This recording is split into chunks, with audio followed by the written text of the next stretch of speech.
1928, New York City. Correct. Let's go back. What do you remember when you were a little boy? I remember that we lived in an area with a lot of black people, and which was Harlem. And I was about, my earliest remembers when I was about 4 or 5, and that 3 little boys ran after me.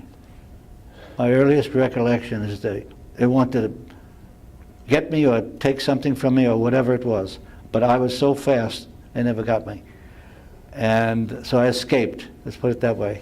Escaped back to my own apartment, and which was a beautiful courtyard. I remember a 5-story building, no elevator, all walk up, and I was safe in the lobby of that apartment house.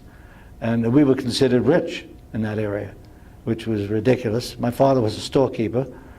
He owned a grocery store in Harlem, 128th Street. What was the name of it? Name of it was Max's. And Max was a really sharp in math and good at public. You know, speaking to people. He was a good personality. Yeah. And he never had any grudges against anybody. You know, he was a really good guy. And he got taken in 1945 by a surgery on his hernia, and he passed away, which was ridiculous, you know, for a hernia operation. I've had 2, so I didn't pass away. Tell me about your mom. My mom? Yeah. Terrific lady. Pauline Teitelbaum. And she was considered an old maid when she got married. She was 38, I think, 38, 39. My father was about 46, so it was a late marriage. And was this the first marriage for both? First marriage for both, first and last. We had a tough family life because my father was always working Sundays as well. The store was open. My mother went to help him. She brought him lunches every day. She walked down from 104th Street where we lived in a very nice apartment house with an elevator. That was the big thing then. If you had an elevator, wow. This was the Bronx now you moved to? No, this is still Manhattan. Still Manhattan. 104th Street in Manhattan. And she worked at the store until my brother and I came home from school, which is about 3 o'clock.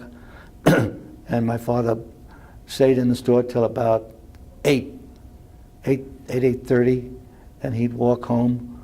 I don't believe he had a car at that time, so he later got a car. But at this point he walked home, and he was always tired. Sunday was a sleep day for him, and you couldn't even talk to him. He was so exhausted. And I'm trying to remember how old he was. He was early 50s at that point. Well, let's see. I was 28, 38, 48. No. Much earlier than that, much earlier. And I can't remember the year, but we had a very dispersed family life. We hardly went anywhere because my father worked. Did you work in the store at all? Yes, in fact, I loved to go to that store and just put cans of things away. My brother never went near the store. Never went near it. He played stickball. Yeah. Stickball was a thing in those days. Yeah. You had a broomstick that you cut off, and you had a rubber ball, and if you could hit it, you were a genius. What did you do for fun? For fun, we played games of various kinds. We had races. We had my father had boxes of cheese. And at that time, there was a popular thing happening. You cut out little squares in the box and used them as a box to squirt Emmys into. Emmys were marbles. And it was a big game. And if you could get an Emmy in a slot, and they had about 8 to 10 slots, very close together in this cheese box about yay long. I said, should say, yeah, it is at least a foot long. And if you could get an Emmy in through one of those slots, you got 3 back. Yeah. So it was prize money. Yeah. And that was a big thing, Yeah. really big. Yeah. Yeah. And it caught on like fire. Because if you had a prize, it was something. Yeah. Yeah. Other than that, I played a little stickball. I was a skinny little ratty kid. Look at me today, same thing. My brother was much better built than I was. Yeah. He was meaty. I have no meat on me. And so I did things that were not, I didn't play football much, if at all. All they used me for in football was for running. I was very fleet, very fast. I ran track, you know, all that goes with just being that skinny. Now, how old were you when you guys moved to the Bronx? How old was I? I was about 11 or 12. So was that took some culture shock, I guess, a little bit? Yeah, yeah. I went to public school there, PS 90, and that was considered a better school for whatever reason. It was near the concourse Yeah. in the Bronx, 170th Street. It's extinct now, of course. Now, did your dad keep the store, though? He kept In the the same store location? until there was, he hired a union man. Oh, well, excuse me. He hired a man. The man joined the union. Came back and said, Max, I want a raise. Max said, you just got here. What do you mean you want a raise? He said, if you don't raise, we'll strike you. A strike was when they had people from the union walking up and down with placards saying unfair to labor. And it was a one-sided thing that ruined his business. And they threw a rock through the window. It was all kinds of trouble. Called the police. Police didn't want to handle it. They didn't want to get involved with the union. And the union was all-powerful in those days, all-powerful. It's not as powerful as it was. Yeah. Because it was an immediate joining where they would, no matter what the case, the union was always right, always right. And you could do no wrong. So this guy went through a brick through the window, broke the window. My father said, well, I'm out of here. Went to work for a place called New Yorker Delicatessen. He was a very good businessman. He had a sharp head for, you know, adding quickly and trade over the counter and things like that. So that was no problem. He got a job. And that's how we existed for a time until, I'm trying to think, in 1945, he went for this hernia operation. And he never made it. Yeah. And when they called, it was the most incredible shock. We were living in the Bronx at that time. And I can't remember the number of the apartment house, but it was a 5 or 6 story apartment house, walk up. It was not elevator. Walk up, and we had a 1-bedroom apartment. And that was just before my father passed away. And then my mother had to get a job. She worked for the state of New York for a pittance. We just barely got along. It was, you know, kept Now, going. this was World War II time. Was your brother Yeah. in the service? My brother was in the service. He was a paratrooper. And was he joined up. When he joined up and he left, we lived on a hill. And as he walked out of the front, I was at the bedroom, because we faced the front. I was at the bedroom window, and we had a fire escape in those days. You know what a fire escape was? You know, something to get out if there was a fire. Anyway, I was out on the fire escape yelling, Gil, don't go, don't go. I remember it like it was yesterday. Don't go, don't go. And I was crying like a baby. We were very close, my brother and I, very close. So he put in 2 years, I think. Yeah, about 2.5 to 3 years maybe. Came back. We celebrated his homecoming. Was he in Europe? He was in Japan. Japan. And that was an eye-opener for him. Yeah. A new, different society, you know, all that stuff. Now, was he actually in Japan, or was he? He was actually in Japan. Sendai was the area, Sendai. And I remember because I wrote him a couple of letters, he wrote me back. Was he in combat at all in Japan? He was in skirmishes, Yeah. never in a direct combat, but skirmishes of picking off wild bands of Japanese who never joined anything but were living in the forest. And they'd go after these guys. Do you know what the mission was for them out there? I mean, this was towards the end of the war. Right, but this is occupation. Yeah. This was an occupation, and that's what they called it. And he was more involved with that than he was in from 43 to 45, Okay. but still did not see a lot of action. Yeah. Tell me about your grandparents. I hardly knew them. Their last name was Newmark, and they were from Austria. My father was from Poland. I should have added that. He came here in 1892. He was about 14 or 15 years old when he came. In those days, they came very young, looking for an opportunity. Now, did he come alone, or did He came alone. And- He had a cousin here who had a furniture store. I don't remember the name of the store. I saw it once in New York? in New York, Lower Manhattan. Everything was happening in Lower Manhattan those days. Yeah. That's where I forgot they called an area. I don't remember now. So he left his parents behind? He left his parents behind, and he had 9 siblings. Did he ever see them All again? boys. He saw 2 brothers who came over who did not stay, went back. But he relied on this cousin for anything family, anything. And how did his family do during World War II? His family's wiped out in World War II. They were killed. The Nazis executed most of the Jews. Most of the Jews they could find. Because a lot of Jews lived in the forest in those days. Yeah. And so they didn't make it. No, the whole family was wiped out, Did actually. he ever talk about how he felt about all that? You know what? My earliest recollection was when 2 cousins came to visit. And I heard them talking. And I was told to leave. Yeah. This is Terry, go in the other room. Go play. I was a little kid.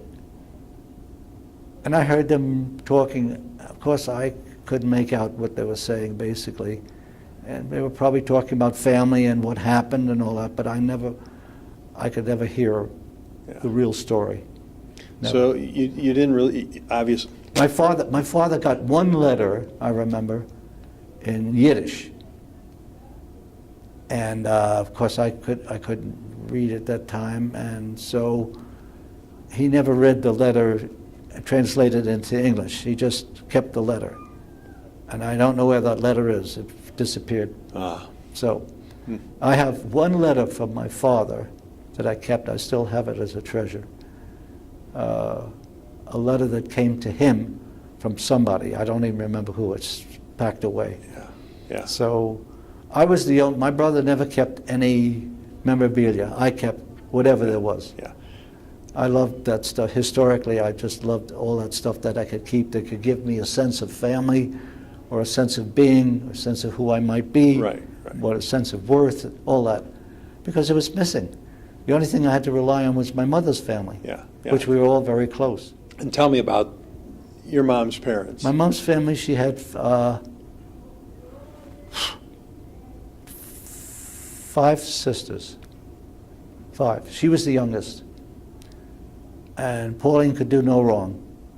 She worked when she got older, about 17 or 18, she worked as a Western Union operator, they call them. She had a phone on her ear, and she would take calls and for telegrams and such like that. That was her job. Yeah. And she did go to high school. I might say also my father did go to school in Europe, in what they called gymnasium. And he was more educated than I might believe. Yeah, yeah. Because he was always up on the day's events, even though he worked his brains out. Yeah. Always up to date with, reading the paper early in the morning, then going to sleep in the afternoon, as I said, on a Sunday. Yeah. That was his life. Now, your mom's parents, what did they do for a living? My grandfather had a tailor shop, which was very common in those days. Yeah. Sewing, whatever he could do labor-wise to make a couple of bucks. Money was not free and easy as it is today. Or even later on, money was much freer. Money was tight, and they lived from hand to mouth. Yeah. Now, do you remember your folks ever talking about the Depression and what they went through? You were a little kid. Some part of it that it was, first of all, hard to find a job. Second of all, there were tremendous layoffs. This is what created unions. Unions got together, people got together to commiserate together and try to establish a job through the union, because the union had a little power. Not as much as later, but they had a little power. And of course, there was a lot of favoritism. If you got in close with one of these guys on the board, you might get a very nice job that paid at least a living wage. Right. That was hard. My father was not a mixer. Yeah. He was kind of a loner guy. Now, where did you go to high school? I went to high school, Taft High School in the Bronx. When you went to high school, Yankee games ever? Yes, I did go to a few. I remember my cousin, Sanford Barron, took me to a couple of games. They were very close cousins. You remember who any of the players were back then? Lou Gehrig, Babe Ruth.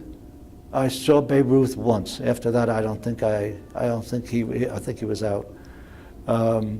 Later, I saw the outfield of the Yankees, which was a famous Henrik, Keller, and DiMaggio. Pretty good outfield. Three of the best. I mean, we got chills when we talked about these guys. Why? I had baseball cards. I had tons of baseball cards. How did you get baseball cards? You bought bubble gum. Right, right. And you would chew on the gum, look at the card, and practically memorize everything in it. You still have the cards, don't you? No. Oh, I gave them to my grandson. oh okay, Yeah. okay. Stacks. Yeah, yeah, yeah, And football cards, too. yeah, You yeah. know. But those were kind of glory days when you had something of value Yeah, that everyone else felt also was of value. yeah, yeah. It wasn't only, money was scarce, Yeah, so yeah. something of value was Good. something you saved, memorabilia, Yeah. something you saved. I used to save marbles, all kinds of colored marbles. I had a stack of marbles. Till my mother said, "We're going crazy with marbles here. Get rid of them." Now, after high school, was it on to college to work, or did you go in the service? No, I went in, I had one term at NYU. Well, okay, I forgot. I went to Heron High School first for 2 years, then I went to Taft, transferred to Taft. Okay. Because we moved to the Bronx. And then I went to NYU for about a term. And then I joined. I didn't draft. Right. I joined the Navy. I was 17, just 17. So you joined about the end of 45, beginning of 46? 40, actually, yeah, at the end of 45. Yeah. But I didn't get in till later. For whatever reason, they didn't put me in. I got in I think, February 46, So right after the war? just after the war. But Okay. it was still wartime thinking. Right. You couldn't get rid of that feeling Right. that you're still in a war, even though they signed the armistice in Japan in 46. So where did you eventually get stationed? I got out to a ship, the USS Montague, which was a cargo attack ship. What that meant was you carried approximately 300 troops, and we used to have mock warfare, because you didn't stop. Right. The war was over, but we didn't stop with the mock warfare. So, biggest recollection is going to Cuba, Guantanamo Bay, which was a big American base at that time. And Castro was not there yet. Right. And also Puerto Rico, big operations in Puerto Rico. Right, right. You know, the Navy, the whole fleet was there. Yeah, yeah, I mean, we're talking about battleships, yeah. destroyers, you know, all that stuff. So that fleet was around Puerto Rico, and you wouldn't be able to see any scenery. The ships were so incredibly massive. Right, right. You know, I mean, they were anchored so close by, you'd think there would be an accident. Yeah, yeah. I So, bet you guys were glad the war was over, though. Oh, well, I mean, you know, I mean. Where did you meet Lynn? I met Lynn in the Bronx, When? 1950. So this is after you're out of the service. Actually, I saw her before because she lived around the corner from me. She lived on Girard Avenue. I lived on, oh God, I forgot the street. All right, that's okay. What were you doing now? I was in school, and I had a part-time job with a jewelry outfit. And I met her at the candy store. The candy store was like a base. Yeah, yeah. Everybody met at a candy store. Yeah, yeah, This was Willie's Candy Store. yeah. Willie's Candy Store made egg creams. You know what egg cream is? Of course. Okay. A lot of people don't. Yeah. A lot of Jewish people do not know what an egg cream is. And of course, they didn't go into New York. They didn't know New York. And a lot of people are Googling it right now to find out. That's true. In fact, I'm going to make one when I get home because I forgot I have chocolate syrup, I have cancer seltzer, and what else do you need? So, and an egg cream, you had all this wonderful foam, Right. you know?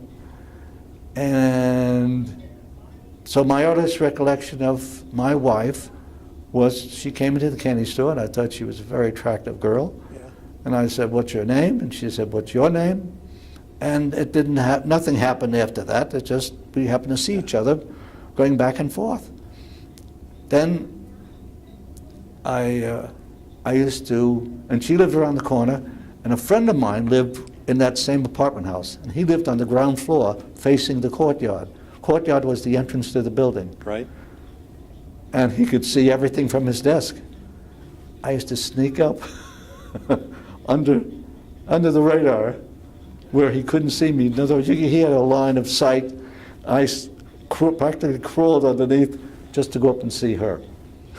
It was an elevated building, and that's where we started off, And you got married in 1951. 51. And then where'd you guys settle down? We settled down in Brooklyn, Okay. good old Brooklyn. And what did you do for a living? I got into the stock market as what they call a runner. I used to deliver stocks and bonds. In those days, they gave you the car fare to go here, there, and everywhere else. And it was on Wall Street. This particular house was called Tellier and Company, Tellier. And he was the worst capitalist you could find. He was greedy. He was insolent. He was just a bad guy. And everyone was afraid of him. And I don't know that I was ever afraid of him because I didn't have that much contact with him. But one time, the only time I had contact with him was he came out of his office and I happened to be standing. He says, "What are you doing here? Why aren't you working?" I says, "I am." He says, "BS. You're not working, you're standing there. Get to work." I got a little nervous and I went somewhere anyway to go out of his sight. I got a desk, and then I made friends with a French guy who came from the Bourse in Paris. He was an absolute thief. He was, but so sophisticated you would never know it. And he took me under his wing to teach me whatever, how to sell, how to get along with people, customers, whatever. I was a neophyte.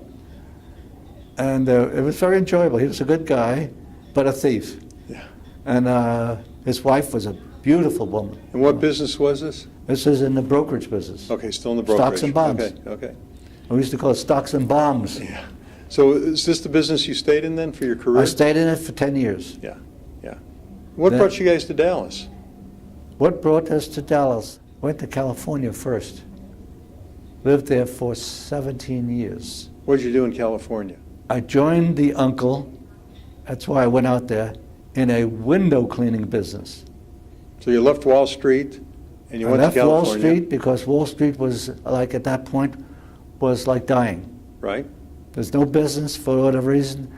There was a slight crash, and everyone was looking for work. And I said, geez, I got to do something. I don't know what. So I called Jack, the uncle, and her uncle, Lynn's uncle, in California, and said, do you need anybody out there? He says, you want to come on there? Come on out. I'll make you a partner. You go this way, I'll go that way, and we'll do fine. He was a good guy, wonderful guy. Died at 92. And we got along famously like brothers. And I did that for about 10 years. And that, I did that about 10 years. And then I opened a check cashing store. Only I didn't open in California. I went to Dallas to open a check cashing store. And Was there a special reason to come to Dallas? it's just, I wanted out of California. Taxes were high, people crowding in. It was And just how did you get the idea to do the check cashing business? through my Uncle Jack. Yeah. Yeah. Jack, he wasn't in it at the time. And he never really went into it. But he said, listen, I heard of a new business. And this is that. Sounds good. And he had a friend who was in the business. And I went to see the friend, and he told me all about the business, descriptions and all this. I said, hey, maybe I'll try this. I didn't want to do what my degree told me to do, which was psychology. And where did you finally get that degree from? Did you go back to NYU? I got the degree from NYU, yeah, Okay. in psychology. I didn't get a master's or a PhD, which I should have, but I didn't. I was tired of school already, and I was getting a family, a little boy already, and 2 girls later on, so I got to get busy. Was there an invention in your lifetime that came along that you went, wow, how did we get along without that? The only thing that I could always say that I couldn't get along without was my wife. As far as material things, Yeah. I had hobbies. Yeah. I collected stamps. Yeah. I started collecting silver dollars. I had 1 gold piece. Yeah. These are treasures. Now, you and Lynn have the 3 children, Yeah. 5 grandkids. Yeah. What advice does Grandpa have for the next generation? Be ambitious, be diligent, and do what you must do. Man. Responsibility. The Great. key word, responsibility. You did a great job today. Well, thank you. Thanks for doing it. Thank you.